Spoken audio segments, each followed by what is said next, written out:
जय जय रघुवीर समर्थ, जय जय रघुवीर समर्थ। गुरुर्ब्रह्मा गुरुर्विष्णु गुरुर्देवो महेश्वरः, गुरु साक्षात् परब्रह्म तस्मै श्री गुरुवे नमः, तस्मै श्री गुरुवे नमः। यूट्यूब चैनल से मैं सुरेश तोफखाने वाले सभी आदरणीय श्रोताओं को विनम्र अभिवादन, मेरा नमस्कार। आज शनिवार दिनांक 11 जून। बंधुओं, 14 जून को, आने वाली 14 जून को ज्येष्ठ पूर्णिमा है और ज्येष्ठ पूर्णिमा यानी संत कबीर की जयंती। तो आज का चिंतन संत कबीर के चरित्र पर हम करेंगे। कबीर संतों में निराले हैं। वे किसी एक संप्रदाय के नहीं है, मुसलमान के नहीं है, हिंदुओं के नहीं है, सिख के नहीं, किसी के नहीं है। इस संप्रदाय के ऊपर हैं। क्यों? उन्हें कोई कर्मकांड इससे दूर है। वो छुआछूत, जाति पात, इन सब का वो कड़ा विरोध करते थे और इसलिए ये समाज ने इनको बहुत बहिष्कृत भी किया था। इनके विरोधी भी थे और चाहने वाले भी थे, दोनों थे।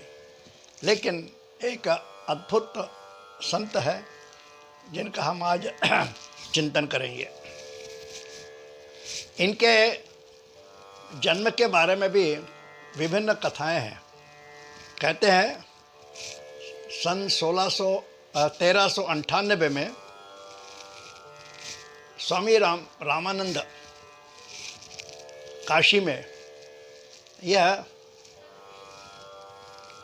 अपने ध्यान में मस्त थे, आंखें बंद किए हुए और राम नाम के ध्यान में बैठे थे। उनकी साधना चल रही थी और उसी समय एक विधवा स्त्री आती है और उनको नमस्कार करती है, वंदन करती है और उसी समय स्वामी जी उसको आशीर्वाद दे देते हैं, पुत्रवती भव।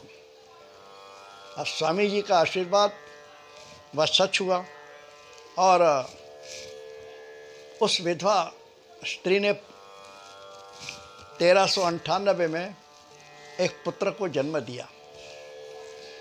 अब वह सोचने लगी कि मैं तो विधवा हूँ, समाज क्या कहेगा, इस बच्चे का पालन पोषण कैसे होगा, इसकी चिंता में हो रही और उसने यह निश्चय किया कि इस बालक को त्याग दें।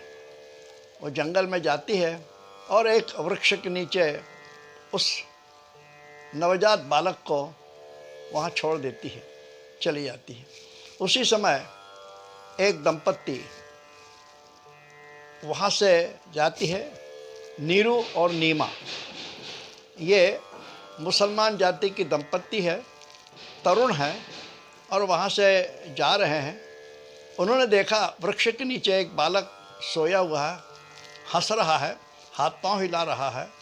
इन्हें लगा ये बालक कैसा अद्भुत है, क्या अल्लाह ने हमें ये बालक दिया हुआ है? क्योंकि उनके कोई संतान नहीं थी। तो उन्हें बड़ा आश्चर्य हो रहा था और आनंद भी हो रहा था कि अल्लाह ने हमें यह पुत्र दिया है, लड़का दिया है। उन्होंने उस लड़के को उठा लिया और अपने साथ घर ले आए। यह परिवार जुलाहों का परिवार था, बुनकर समाज में से थे और मुसलमान थे। और मुसलमान होने से कबीर भी मुसलमान कहना लगे। अच्छा, कुछ लोगों का यह कहना है कि हाथ की हथेली पर फोड़ा हुआ और वो फोड़ा फूट गया। फोड़ा फूटने से एक बालक का जन्म हुआ। तो हाथ को बोलते हैं कर और फोड़ा जो होता है हथेली पर उसको बोलते हैं वीर। तो करवीर और करवीर का अपभ्रंश हो गया कबीर। तो उस बालक का नाम कबीर रखा गया। ऐसा इस प्रकार से विभिन्न कथाएं हैं। जो भी हो, खैर कबीर का लालन पालन मुसलमान परिवार में हुआ है, लेकिन कबीर बचपन से ही राम भक्त और इतने कि राम के बिना, राम का जप किए बिना, राम का ध्यान किए बिना वो कुछ भी नहीं करते थे। यानी मुसलमान होकर भी राम नाम लेते थे। उनका पहरावा जो था वो बिल्कुल मुसलमानी टोपी सिर पर, माथे पर चंदन लगा रहे हैं और गले में तुलसी की माला है, धोती है, इस प्रकार से पहनावा रहता था। तो लोगों को लगता था ये क्या है, मुसलमान परिवार में रहता है और हिंदू जैसा पहरावा करता है, मुसलमानी टोपी लगाते हैं और राम नाम में भक्त रहता है। कुछ लोगों ने उससे पूछा, कबीर तुम्हारा नाम क्या है, तुम्हारा जन्म कहाँ हुआ, तुम्हारी जात क्या है? तब कबीर कहते हैं, ना मेरा जन्म ना गर्भ बसेरा, बालक है दिखलाया, काशीपुरी जंगल बीच डेरा, तहाँ झूला है पाया। यानी मेरा जन्म नहीं है, मैं किसी गर्भ से नहीं आया हूँ, मैं एक जंगल, काशी के जंगल में बीच पड़ा हुआ था, वहाँ झूला बोलते हैं जुलाहे को, तो जुलाहा परिवार ने मुझे पाया और मुझे वो ले गए, उन्होंने मेरा लालन पालन किया। वो तो कहते हैं मुझ में हाड़ नहीं है, मुझ में चमड़ी नहीं है, मुझ में खून नहीं है, क्योंकि मैं किसी गर्भ से आया ही नहीं हूँ, मैं अविनाशी हूँ। इस प्रकार से उनका तर्क रहता था। और जो कर्मकांड करने वाले थे उनको, उनका तीव्र विरोध, चाहे वह मुसलमान हो चाहे हिंदू हो, सभी का विरोध उन्होंने किया है। और उसके कारण बहुत कुछ उन्हें और उनके माता पिता को भी समाज से सहन करना पड़ा था। तो कुछ लोग कहने लगे, कबीर तुम राम नाम लेते हो, राम नाम लेते हो, क्या बात है, राम नाम की दीक्षा ली है क्या, कोई तुम्हारे गुरु हैं क्या कि ऐसे ही लेते हो राम नाम? तब कबीर कहने लगे, हाँ मेरे गुरु है, मैंने दीक्षा ली है। कौन है तुम्हारे गुरु? स्वामी रामानंद मेरे गुरु हैं, उन्होंने मुझे दीक्षा दी है, मंत्र दिया है। अब स्वामी रामानंद का नाम सुनकर वो लोग आश्चर्य में पड़ गए कि स्वामी रामानंद कट्टर ब्राह्मण, और उन्होंने कबीर को कैसी दीक्षा दी जो कि मुसलमान परिवार से है। तो उन्हें बड़ा आश्चर्य हो रहा था। तो उन लोगों ने सोचा कि स्वामी जी से जाके पूछना चाहिए। वे लोग स्वामी जी के पास जाते हैं, कहते हैं स्वामी जी, कबीर कहता है कि आपने उन्हें दीक्षा दी है, राम नाम मंत्र दिया हुआ है, आपको वो गुरु कहता है, तो आपने दीक्षा दी है क्या? तो स्वामी जी कह ले, नहीं, मैंने उसे कोई दीक्षा नहीं दी, मैंने उसको शिष्य बनाया ही नहीं है। तो स्वामी जी कहते हैं, अच्छा ऐसा करो, कबीर को मेरे पास ले आओ, मैं उससे पूछता हूँ। अब वो शिष्य वर्ग लोग तो थे, लोग बाग, वो जाते हैं कबीर के पास, कहते हैं तुम्हें स्वामी जी ने बुलाया है, चलो। कबीर आते हैं स्वामी जी के पास। जब कबीर स्वामी जी के पास आते हैं तब स्वामी जी मानस पूजा कर रहे थे।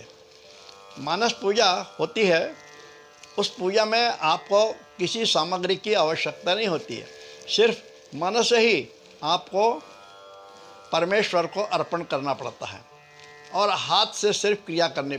जैसे आप टीका लगा रहे हैं तो इस प्रकार से टीका, इस प्रकार से फूल चढ़ा रहे हैं, तुलसी पत्र चढ़ा रहे हैं या भगवान को नहला रहे हैं, तो सिर्फ आपको हाथ से क्रिया करनी पड़ती है। और इस प्रकार से तो स्वामी जी क्या करते थे, जब वे मानस पूजा में मग्न रहते थे तो चारों ओर से पर्दा लगा देते थे, तो पर्दा लगाने से कोई उन्हें देख न सके हाथ की क्रिया। इस प्रकार से उनका चल रहा था। तब उसी समय जब वो पूजा कर रहे थे, कुछ लोग कबीर लोग के आ गए, आहट हुई आने की किसी के, तो ये समझ गए कि शायद कबीर को लेके ये लोग आए हैं। तो लेकिन उन्होंने खातिरी कर ली, पूछताछ की, तो कबीर आए हुए हैं और कबीर को बैठने को कहा। और बाद में फिर अपनी जो पूजा उनकी खंडित हो गई थी, रुक गई थी, उस पूजा को फिर शुरू करना चाहा। लेकिन वो भूल गए कि उस समय भगवान को क्या चढ़ा रहे थे। उस समय तुलसी पत्र चढ़ा रहे थे भगवान को, उसी समय कबीर आ गया था बाहर। लेकिन वो सोच रहे थे क्या करें। अब यह बात बाहर जो कबीर है पर्दे के पीछे, कबीर को पता लग गया कि स्वामी जी पूजा भूल गए, उनकी खंडित पूजा हो गई थी तो भूल गए कि वो क्या चढ़ा रहे थे। तो वहीं से कबीर बाहर से ही कहते हैं, स्वामी जी तुलसी पत्र चढ़ा रहे हैं ना।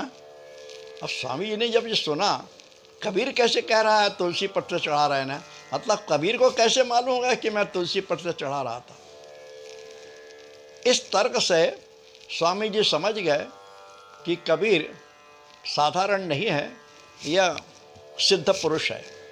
खैर, जब उनकी मानस पूजा पूरी हो गई तो उन्होंने कबीर को बुलाया, कबीर से बातचीत की, कबीर से पूछा, कबीर मैंने तुम्हें कब दीक्षा दी थी, तुम्हें मंत्र कब दिया था? ये लोग कह रहे हैं मैंने दीक्षा दी है, तुमको अनुग्रह दिया है। तो हाँ, मैंने आपसे दीक्षा ली, आपसे मंत्र लिया है, कबीर कहता है। तो कब? तो कहे स्वामी जी आप रोज़ सुबह घाट पर नहाने जाते हो और नहाते समय राम नाम का जप करते रहते हो। राम नाम जप करते हुए आप घाट पे जाते हैं, नहाते हैं, और नहाते जब वापस आते हैं तब भी राम नाम जप करते हैं। मैं एक वृक्ष के पास खड़ा रहता हूँ और आपको जाते हुए आपका राम नाम सुनता हूँ, आप राम नाम कहते हैं। मैंने उस राम नाम को ले लिया और मैंने यह समझ लिया कि ये मंत्र मेरा है, मेरे को दिया है आपने, और मैं इस मंत्र को स्वीकार करके आपको गुरु मान लिया और राम नाम जपता हूँ। तो स्वामी जी कहते, अरे गुरु ऐसा नहीं होते, उसकी कोई प्रक्रिया होती है, विधि होती है गुरु दीक्षा लेने की, तो वो तो हुई नहीं है। तो कबीर कहता है कि स्वामी जी मंत्र श्रेष्ठ है या विधि, कर्मकांड? तो स्वामी जी कहते हैं कि मंत्र श्रेष्ठ है, कर्मकांड तो गौण है। तो फिर मैं यदि मंत्र जप कर रहा हूँ और आपको गुरु मान रहा हूँ तो क्या है, इसमें गलत क्या है? तो स्वामी जी चुप। स्वामी जी कबीर के इस तर्क को जवाब नहीं दे पाए, यानी वो इसको स्वीकार कर चुके और मान गए कि कबीर कोई साधारण नहीं है, ये एक सिद्ध पुरुष है। कबीर जो है श्राद्ध पिंडदान जो लोग करते हैं मृत व्यक्ति का, उस पर उनका बिल्कुल विश्वास नहीं था।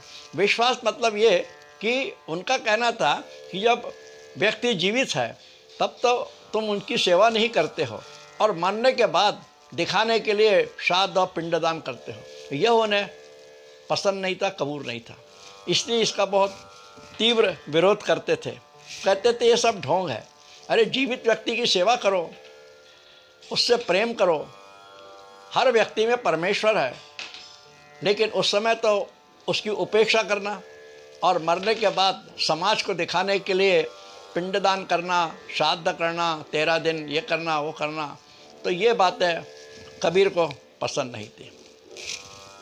कबीर सभी समाज को, दोनों समाज को वो कहता था मुसलमानों को, अरे तुम चिल्ला चिल्ला के नमाज क्या पढ़ रहे हो, क्या तुम्हारा अल्लाह बहरा है? अरे चींटी चलती है तो चींटी चलने की आहट भी अल्लाह को सुनाई देती है, तो तुमको चिल्ला चिल्ला कर नमाज पढ़ने की ज़रूरत क्या है? इस प्रकार से उनका विरोध मुसलमानों पर था नमाज पढ़ने पर। उसी प्रकार हिंदुओं पर था, अरे भगवे वस्त्र पहन लिए, पोथी पढ़ने लगे, इससे कोई परमात्मा को प्राप्त नहीं कर सकता, मुक्ति नहीं प्राप्त कर सकता। ये सब ताने हैं। वो तो कहते हैं वेद पढ़े पढ़े पंडित मुए मर गए, यानी वेद पढ़ पढ़ कर पंडित मर गए, मुए यानी मर गए। वो कहते हैं सिर्फ राम बिना सब होता है, राम के सिवा कुछ नहीं है। राम की भक्ति, राम नाम की भक्ति, अपने में ही ईश्वर को देखो, अपने में ही ईश्वर को खोजो। कुछ लोगों का मानना है कि कबीर जो है भक्त प्रहलाद का अवतार है, क्योंकि प्रहलाद को जिस प्रकार से परीक्षा ली गई, कई बार उसके पिताजी ने उसकी परीक्षा ली है और हर परीक्षा में प्रहलाद सफल हुए हैं और उनको जीवन दान मिलते गया। उनको तो गर्म कढ़ाई में फेंक दिया गया था, अग्नि में फेंक दिया गया था, लेकिन हमेशा वो भगवान ने उनको सुरक्षित रखा। इस प्रकार से कबीर की भी बहुत परीक्षाएं हुई हैं। और एक 52 कसी एक ग्रंथ है सिकंदर लोदी के समय का। उस 52 कसी में कहा जाता है कि कबीर की 52 बार परीक्षा ली गई है और हर परीक्षा में कबीर जो है वो सफल हुए हैं। जैसे पहले बताया कि नीरू और नीमा ये मुसलमान दंपत्ति और इनका व्यवसाय था जुलाहे का, बुनकर समाज के थे, बुनते थे। तो कबीर भी बड़े होने लगे, बड़े हुए तो वो भी अपने माता पिता को अपने व्यवसाय में हाथ लगाने लगे, मदद करने लगे। लेकिन बुनना तो छोड़ दो, बुनते बुनते वो अपने राम नाम में इतने मस्त हो जाते थे कि कपड़ा बुनना रह जाता था। कई बार उनकी माँ कहती थी, अरे कपड़ा तो बुन नहीं रहे हो, राम नाम भजन कर रहे हो। इस प्रकार से कई बार होता था।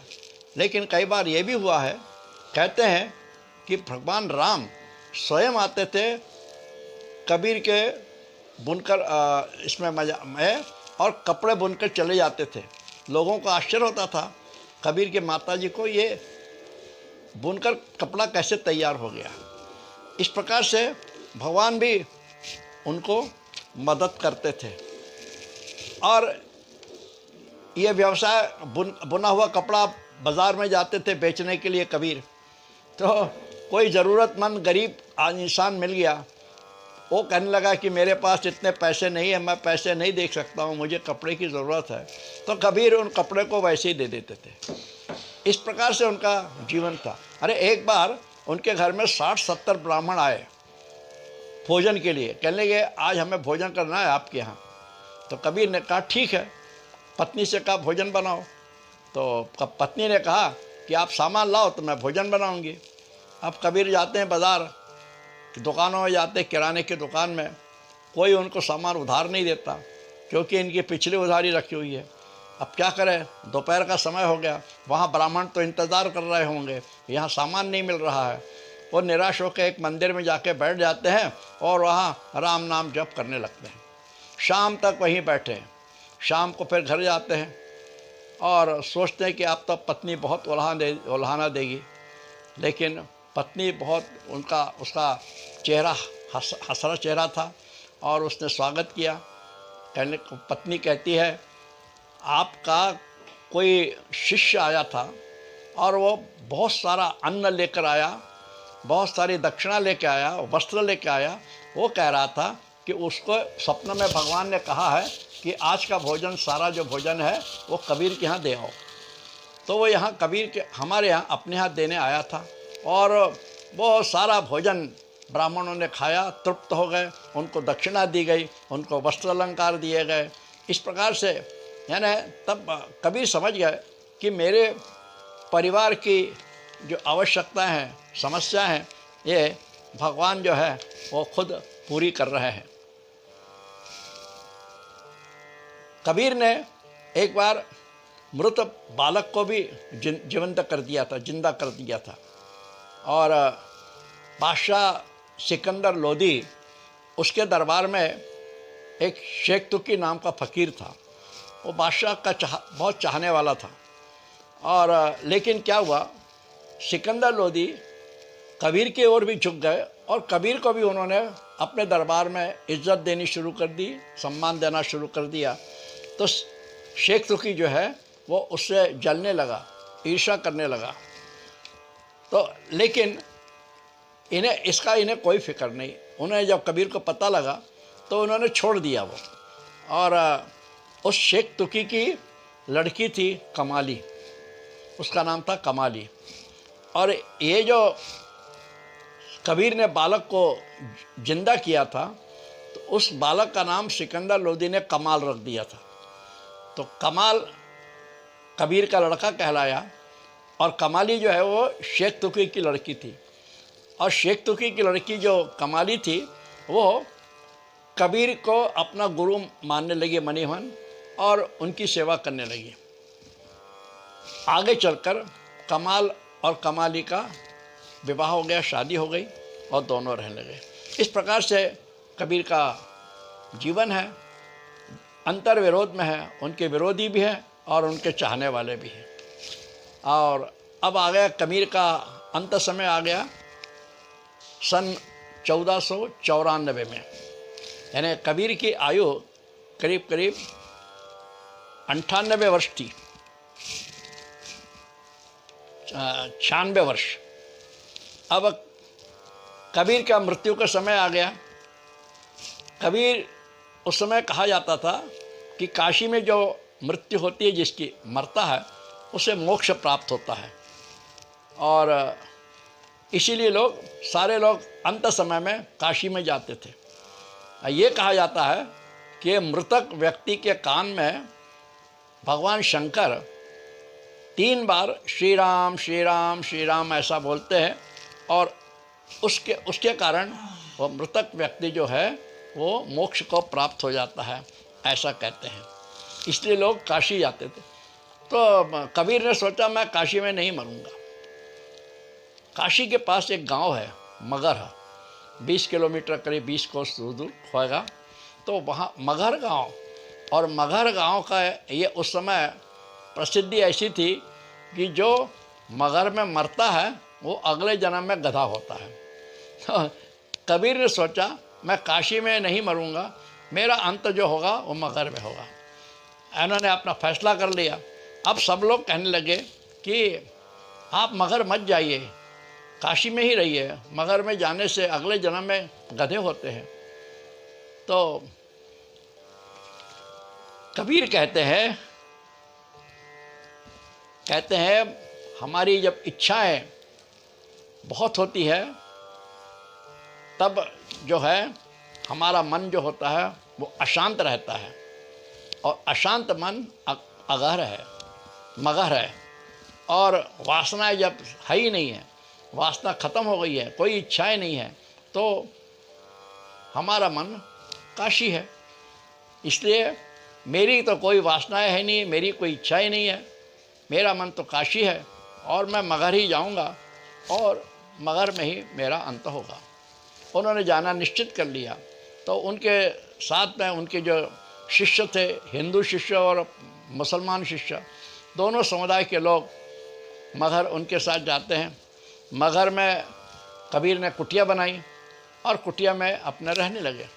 उन्होंने कुटिया में दरवाज़ा बंद किया और बाहर शिष्यों से कहा कि जब इस कुटिया से बाहर एक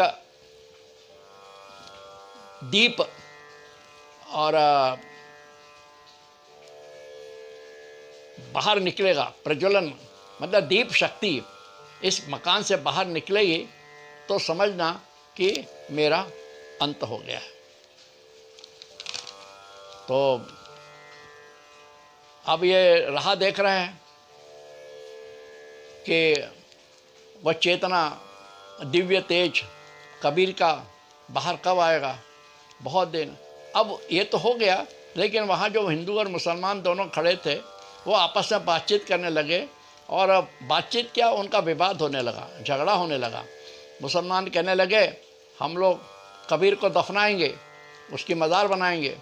हिंदू कहने लगे नहीं, हम लोग कबीर को अपने अग्नि संस्कार देंगे, उसका मंदिर बनाएंगे। इस प्रकार से आपस में उनकी बहस होती रही, झगड़ा हो गया। यहाँ तक कि आपस में कि उनका तलवारें आपस में निकलने लगी, मारपीट होने लगी।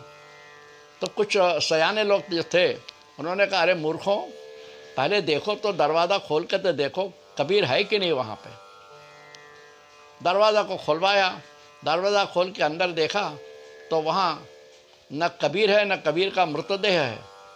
जहाँ कबीर सोए थे वहाँ एक शाल रखी थी और कुछ फूल पड़े थे। यानी कबीर ने दोनों संप्रदायों को जवाब दे दिया और वहाँ से चले गए। अब शाल जो थी वो मुसलमान कहने लगे कि हम इस शाल को लेंगे और कब्र में चढ़ाएंगे, कब्र बनाएंगे। फूल जो थे वो हिंदू लोग ले गए, कहने लगे हम ये फूल ले जाएंगे और कबीर का मंदिर बनाएंगे। इस प्रकार से अपने अपने समाज। लेकिन कबीर जो थे इन सब से ऊपर थे। उनका सिर्फ परमेश्वर से प्रेम था, राम से प्रेम था। वो तो कहते थे कुछ मत करो, सिर्फ राम का स्मरण करो, राम की उपासना करो, राम की भक्ति करो और अपने अंदर जो ईश्वर है उसको समझने की, उसके जानने की कोशिश करो। भले ही आप कर्मकांड मत करो, कर्मकांड मत करो ये नहीं कहते थे, करो लेकिन समझ कर करो। और नहीं करते हैं कोई बात नहीं, आप राम नाम का भजन करो, राम नाम की भक्ति करो। इस प्रकार से वो कहते थे कर्मकांड की कोई आवश्यकता नहीं है। कबीर का कुछ साहित्य भी बहुत से उपलब्ध है। कबीर साखी, कबीर शब्दावली, कबीर दोहावली, कबीर बीजक, ऐसे कुछ ग्रंथ हैं। और उनके कुछ ग्रंथों का उल्लेख जो है वो अमृतसर में सिखों के गुरुद्वारे में ग्रंथ साहिब जो है उसमें, उस ग्रंथ साहिब में कबीर के कुछ दोहे भी उपलब्ध हैं। जिस प्रकार दक्षिण भारत के संत नामदेव के अभंग ग्रंथ साहिब में है, उसी प्रकार कबीर के भी है। तो इस प्रकार कबीर जयंती के उपलक्ष्य में हमने कबीर के जीवन के ऊपर थोड़ा चिंतन किया, समझने किया, उनको आदरांजलि प्रस्तुत की और वंदन किया। आपको यह चिंतन कैसा लगा कृपया शेयर करें, कमेंट्स करें और मेरे इस चैनल को अधिकाधिक आप सब्सक्राइब करें। जय जय रघुवीर समर्थ।